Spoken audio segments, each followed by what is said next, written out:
মে মাহত post graduate teacher আৰু graduate টিচাৰৰ আমি ৰিজাল্ট দিম।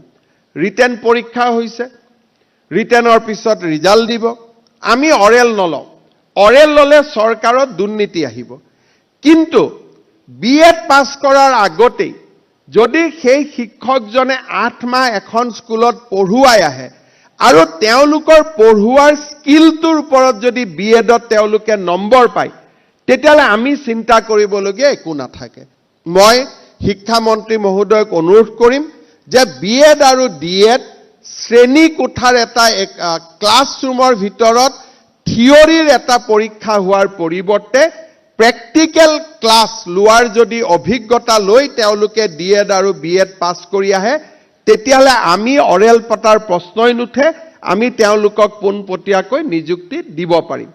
এই দিশতো মই আপোনালোকক দৃষ্টি আকৰ্ষণ কৰিবলৈ অনুৰোধ কৰিম।